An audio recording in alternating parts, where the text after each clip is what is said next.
नमस्कार दोस्तों, स्वागत है आपका मेरे चैनल कॉमिक्स लाइफ में। शुरू करते हैं तुलसी कॉमिक्स की एक और मज़ेदार कॉमिक्स, दया का फल। दया का फल। कथा विजय कुमार वत्स, संपादन परमिला जैन, चित्र राजन वर्मा।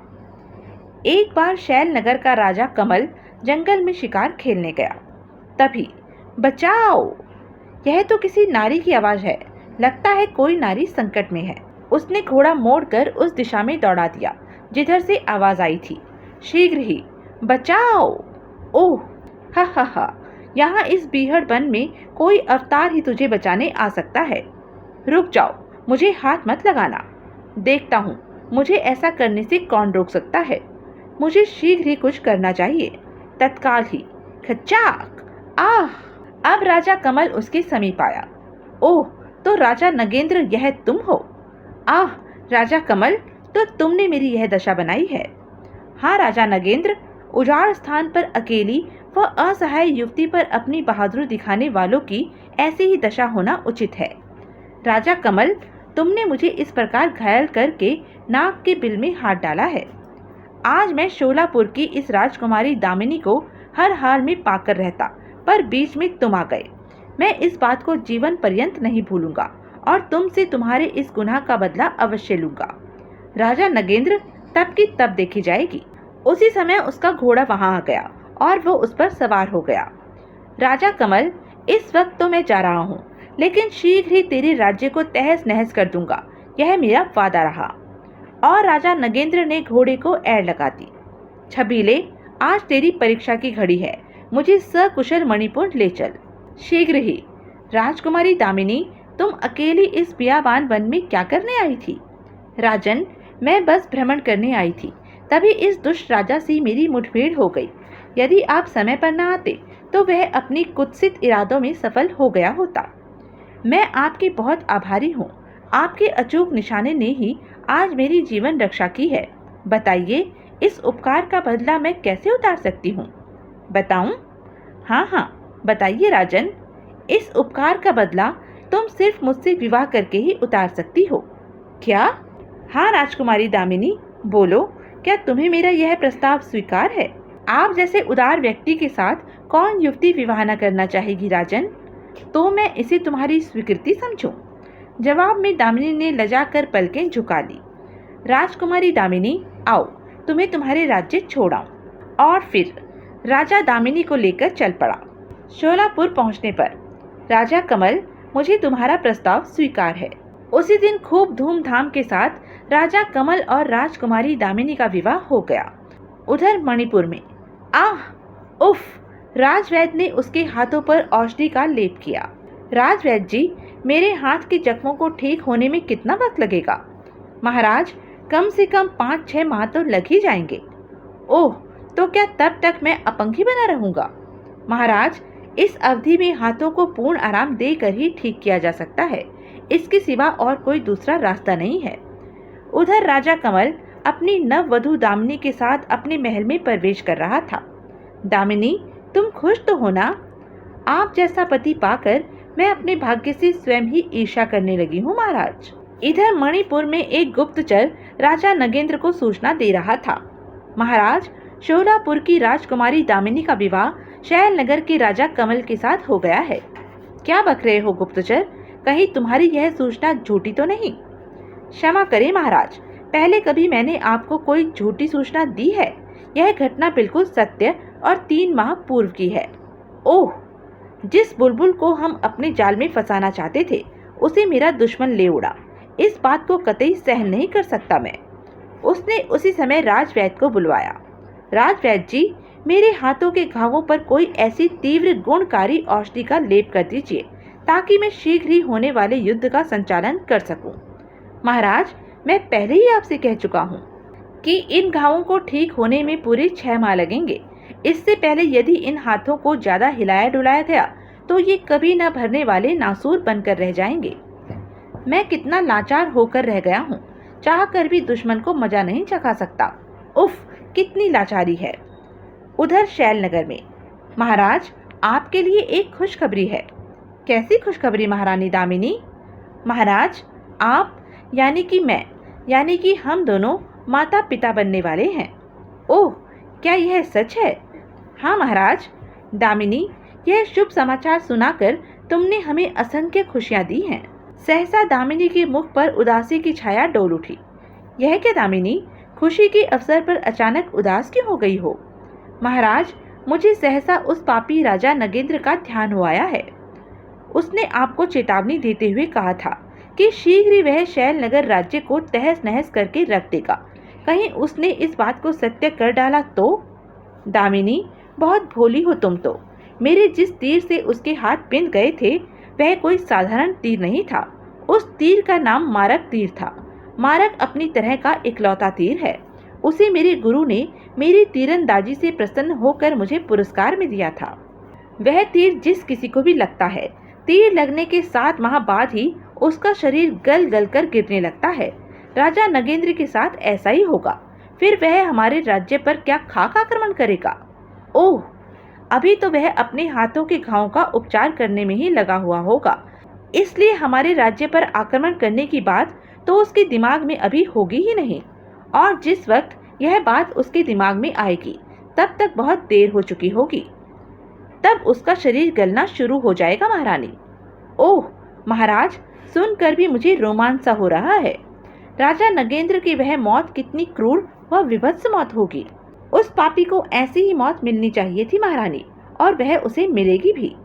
कमल का कहना गलत था। घायल होकर शैया पर पड़ा रहने पर भी राजा नगेंद्र युद्ध की तैयारियां कर रहा था। सेनापति जी, सेना को अस्त्र शस्त्रों से सुसज्जित और मुस्तैद रखिएगा। आज से ठीक 3 माह बाद हम शैलनगर पर आक्रमण करेंगे। जी महाराज। सेनापति की देखरेख में सेना ने युद्धाभ्यास करना प्रारंभ कर दिया। सेना में नव युवकों की भर्ती की जाने लगी। तुम्हारा नाम क्या है? मेरा नाम राघव है सेनापति जी। 3 माह पश्चात। महाराज, अब आपके हाथ पूरी तरह ठीक हो गए हैं। ओह, इस दिन की तो हम न जाने कब से प्रतीक्षा कर रहे थे राजवैद्य जी। उसी दिन उसने बिना एक पल गवाए सेना के साथ शैलनगर की ओर कूच कर दिया। राजा कमल को युद्ध में हराकर मैं दामिनी को अपने कब्जे में करके उससे जबरदस्ती विवाह कर लूंगा। उधर शैलनगर में। महाराज, बधाई हो। महारानी ने गर्भावस्था के 6 महीने सकुशल पूरे कर लिए हैं। ओह, इंतजार के अब थोड़े ही माह शेष रह गए हैं। खुशी के इस अवसर पर पूरे राज्य में खुशियां मनाई गई। महल में भी यही आलम था। जब शैलनगर की प्रजा आमोद प्रमोद में डूबी हुई थी, उसी रात राजा नगेंद्र की सेना ने शैलनगर पर आक्रमण कर दिया। खचाक, मार डालो, काट डालो, खचाक। आह! शैलनगर की प्रजा को मारती काटती राजा नगेंद्र की सेना नगर में आगे बढ़ चली। खच आई। उधर महल में। महाराज, गजब हो गया। राजा नगेंद्र ने अपने राज्य पर आक्रमण कर दिया है। क्या? हाँ महाराज, वह मार काट मचाता हुआ राजमहल के मुख्य द्वार तक आ पहुंचा है। ओह, अब क्या होगा? उधर महल के बाहर। हा, आज मेरा सपना पूरा होने में कोई संशय नहीं। अब दामिनी को मैं अपनी बनाकर ही रहूंगा। हा। मुझे यह सूचना महाराज कमल को शीघ्र ही देनी चाहिए। वह दौड़ा दौड़ा राजा कमल के पास गया। महाराज, लगता है राजा नगेंद्र ने महारानी दामिनी को पाने के लिए ही शैलनगर पर यह अकस्मात आक्रमण किया है। ओह, तो यह बात है। महाराज, मेरी मानिए तो आप महारानी दामिनी को लेकर गुप्त रास्ते से कहीं दूर निकल जाइए। चोरों की भांति? महाराज, इसके सिवा और कोई दूसरा रास्ता नहीं है। आप मौके की गंभीरता को समझिए और समय रहते राज्य से दूर निकल जाइए। ओह, समय इतना कम है कि हम सेना को एकत्रित भी नहीं कर सकते। राजा कमल अन्य कोई विकल्प न देख महारानी दामिनी के साथ गुप्त रास्ते से महल से बाहर निकल गया। महाराज, यह सब मुझ हतभागी के कारण हुआ है। महारानी, स्वयं को दोषी न समझो।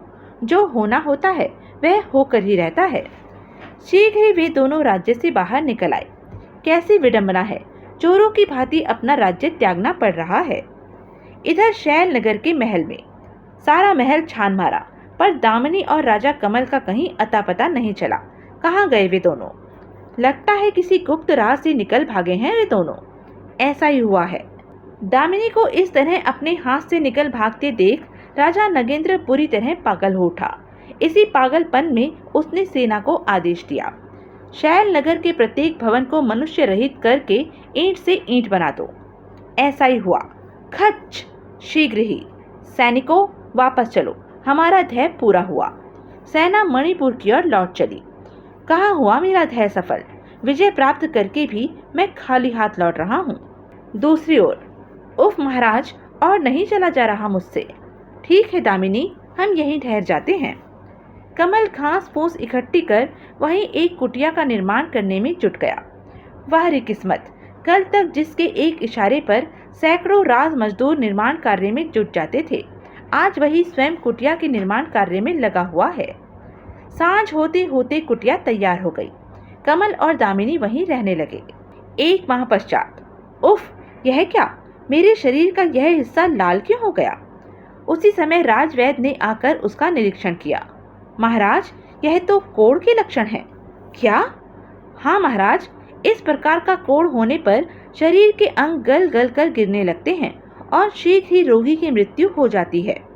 ओह, क्या इसका कोई उपचार है? नहीं महाराज, यह रोग लाइलाज है। लगता है ये मेरे पापों का फल है। मैंने राजा कमल और दामिनी को बेवजह सताया था, शैल नगर की निरीह प्रजा पर अकारण ही जुल्म ढाया था। उसी पाप का प्रतिफल है ये। प्रभु, मेरे अपराधों को क्षमा कर दो। उधर वन में, दामिनी, 7 माह पूरे हो चुके हैं। अब राजा नगेंद्र पर कोढ़ के लक्षण शुरू हो चुके होंगे। ओह, तब तो राजा नगेंद्र भयंकर यंत्रणा भुगत रहा होगा। हाँ दामिनी, इस समय उसका जीवन मृत मानव के समान है। पल पल वह मृत्यु की प्रतीक्षा कर रहा होगा। ओह, दामिनी सिहर कर रह गई। कुछ सोचकर वह कमल से बोली, स्वामी, राजा नगेंद्र का कोढ़ समाप्त करने के लिए कोई उपाय नहीं है? उपाय तो है, पर मैं करूँगा नहीं। स्वामी, दया सबसे बड़ा पुण्य है। आप उस पापी नगेंद्र पर दया करके उसका कोढ़ दूर करने का उपाय कीजिए। नहीं दामिनी, वह मेरा दुश्मन है, मैं ऐसा कभी नहीं करूँगा। स्वामी, मैंने आपसे आज तक कुछ नहीं मांगा, पर आज मांगती हूँ। आशा करती हूँ कि आप मुझे निराश नहीं करेंगे। राजा नगेंद्र को क्षमा करके उसका कोढ़ दूर करने का कोई भी उपाय हो, उसे शीघ्र कीजिए। दामिनी, तुमने यह क्या मांग लिया? उस दुष्ट को क्षमादान दूं मैं, जिसने मेरा राज्य तबाह करके हमें वन वन भटकने पर मजबूर कर दिया। खैर, तुमने ऐसी इच्छा प्रकट कर ही दी है तो मुझे हर हालत में तुम्हारी इच्छा पूरी करनी होगी, लेकिन इसके लिए मुझे वेश बदलकर मणिपुर नगेंद्र के पास जाना होगा। क्या? हाँ दामिनी, गुरुदेव ने मुझे ऐसा ही कहा था। मैं वन में से कोढ़नाशक औषधि तोड़कर उसका लेप नगेंद्र के रोगग्रस्त हिस्से पर करूंगा तो तत्काल ही उसका कोढ़ दूर हो जाएगा। ओह, लेकिन आपका दुश्मन के राज्य में इस प्रकार जाना क्या ठीक होगा स्वामी? कुछ भी हो, अब तो मुझे जाना ही होगा दामिनी। कमल ने वेश बदला और, भगवान, मेरे स्वामी की रक्षा करना, वे दुश्मन की मान में जा रहे हैं। उसने वन से कोढ़नाशक औषधि तोड़ी और मणिपुर राज्य की ओर चल दिया। मणिपुर पहुंचने पर, राजन, मैं आपके रोग का उपचार कर सकता हूँ। क्या सच? जी हाँ महाराज। तब कमल ने औषधि का लेप नगेंद्र के हाथों पर किया। कुछ देर बाद जब उसने लेप हटाया, ओह, मेरे हाथ का रंग पहले जैसा हो गया। तत्पश्चात हम प्रसन्न होकर तुम्हें यह पुरस्कार दे रहे हैं, इसे स्वीकार कीजिए। राजन, मैं किसी से धन नहीं लेता, इसे गरीबों में बांट दीजिए। नगेंद्र से विदा लेकर वह महल से बाहर निकला। वैद्य जी, तुम निश्चय ही महान हो। तुमने वह कर दिखाया जो मुझ जैसा अनुभवी भी न कर पाया। क्या मैं आपका परिचय जान सकता हूँ? राजवैद्य जी, मैं आप जैसे बुजुर्ग से झूठ नहीं बोलूँगा। मैं कोई वैद्य नहीं, अपितु शैल नगर का भूतपूर्व राजा कमल हूँ। क्या? राजवैद्य जी, मैंने ही नगेंद्र को यह जानलेवा रोग दिया था और मैं ही उसका उपचार कर सकता था, जो मैंने किया। लेकिन जिसने तुम्हारे राज्य को धूमिल कर दिया, उसी के लिए जान पर खेलकर तुम यहाँ क्यों आए? मानवता की खातिर। मेरी पत्नी की मानवता ने मुझे यहाँ आने पर बाध्य कर दिया राजवैद्य जी। ओह, आप और आपकी पत्नी निश्चय ही महान हैं। राजवैद्य जी, एक विनती है। मैं यहाँ राजा नगेंद्र का उपचार करने आया था। इस बात का किसी को पता तक न चले। ऐसा नहीं होगा, आप इत्मीनान रखिए। कमल जब दामिनी के पास पहुँचा, दामिनी, मैं राजा नगेंद्र को ठीक कराया हूँ। स्वामी, मुझे खुशी है कि आपने मेरा कहना मानकर एक पुण्य का काम किया है। कुछ दिन बीते। दामिनी ने एक सुंदर पुत्र को जन्म दिया, लेकिन हाय रे किस्मत, पुत्र के जन्म के साथ ही उसकी मृत्यु हो गई। हाय रे मेरी किस्मत, तेरे इस फैसले पर मैं रोऊं या हंसूं? उसने दुखी हृदय से दामिनी का अंतिम संस्कार किया। अब कमल ही अपने पुत्र अंबुज का लालन पालन करने लगा। जब वह वन में कंदमूल तोड़ने जाता तो अंबुज को साथ ले जाता। इस प्रकार न जाने कब 25 वर्ष पूरे हो गए। कमल बूढ़ा हो गया और अंबुज जवान। पिताजी, आज तुम आराम करो, मैं वन से फल तोड़कर लाता हूँ। एक रात जब द्वार पर दस्तक हुई तो कमल ने कुटिया का द्वार खोल दिया। राजा नगेंद्र, तुम कौन हो? मैंने पहचाना नहीं। मैं कमल हूँ राजा नगेंद्र, कभी अस्तित्व में रहे शैल नगर का भूतपूर्व राजा कमल। ओह, तुम कमल हो? तब तो मुझे यहाँ नहीं आना चाहिए था। राजन, यह ठीक है कि कभी हम शत्रु थे, पर आज इतने समय बाद तो वह शत्रुता समाप्त हो जानी चाहिए। शंका मत कीजिए, घर आया शत्रु भी भगवान होता है। आइए, अंदर आ जाइए। शंकित नगेंद्र कुटिया में आ गया। राजन, एक बात समझ में नहीं आती, इतनी रात को आप इस वन में अकेले? मैं आखेट खेलने आया था, एक हिरन का पीछा करते हुए राह भटक गया। ओह, तब आप आज रात यहीं विश्राम कीजिए, इसके सिवा और कोई चारा भी तो नहीं। कमल उसके लिए भोजन ले आया। राजन, जो रूखी सूखी रखी थी वह आपकी सेवा में हाजिर है, इसे स्वीकार कीजिए। नगेंद्र ने जैसे तैसे वह भोजन खाया। तत्पश्चात, राजा कमल, यह युवक कौन है? यह मेरा बेटा अंबुज है। और तुम्हारी पत्नी दामिनी कहाँ है? वह तो अंबुज के जन्म के साथ ही ईश्वर को प्यारी हो गई थी। ओह, उसी रात। नगेंद्र, यह कमल तेरा सबसे बड़ा शत्रु है, इसने ही दामिनी को मुझसे छीना था। यही मौका है, कमल को मौत के घाट उतार दे तत्काल ही। खच! आह! शोर सुनकर अंबुज की आंख खुल गई। ओह, तुमने मेरे पिता को मारा, मैं तुझे जिंदा नहीं छोड़ूंगा। आह! ठहर जा अंबुज, इन्हें मत मार। अंबुज का हाथ जहां का तहां रुक गया। राजा नगेंद्र, यह तुमने ठीक नहीं किया। जिसने कभी तुम्हें बचाया था, आज उसी का जीवन लेने आए थे तुम। मैं समझा नहीं, क्या कह रहे हो तुम? राजन, तुम्हारा कोट ठीक करने वाला मैं ही था। तुम? हाँ राजन, दामिनी के कहने पर मैं ही तो वैद्य बनकर तुम्हारा उपचार करने गया था। आह! क्या वह तुम थे? राजन, दामिनी की वजह से हम दोनों में बैर बना था। उसी दामिनी ने मुझसे तुम्हारा कोट ठीक करने की प्रार्थना की थी। ओह, तुम्हारी उस भलाई का मैंने तुम्हें यही इनाम दिया। मैं अपराधी हूँ तुम्हारा व दामिनी का, मुझे सजा मिलनी ही चाहिए। उसने कमल के सीने में धसी कटार बाहर खींची और खचाक! आह! राजन, तुमने यह क्या किया? मित्र कमल, मैं जीवित रहने लायक न था, इसलिए मैंने अपनी जीवन लीला समाप्त कर ली। और फिर बेटा, मैं एक अपराधी हूँ। कहते हैं मरते समय अपराधी की अंतिम इच्छा पूरी की जाती है। मेरी भी एक अंतिम इच्छा है, पूरी करोगे? कहिए। मेरी एक ही बेटी है, वरुणा। मेरे मरने के बाद मणिपुर जाकर उससे विवाह कर लेना, मैं वादा करता हूँ। और फिर हिच! ओह! अगले ही पल दोनों के प्राण पखेरु उड़ गए। अंबुज ने दोनों का दाह कर्म एक साथ किया। तत्पश्चात मणिपुर जाकर राजकुमारी वरुणा से विवाह कर लिया। क्योंकि राजा नगेंद्र का कोई पुत्र न था, अतः अंबुज मणिपुर का राजा बना। तो यह थी तुलसी कॉमिक्स की एक मज़ेदार कॉमिक्स। ऐसे ही मज़ेदार कॉमिक्स के लिए बने रहें मेरे साथ। और हाँ, मेरे चैनल को लाइक, शेयर और सब्सक्राइब करना न भूलें। धन्यवाद।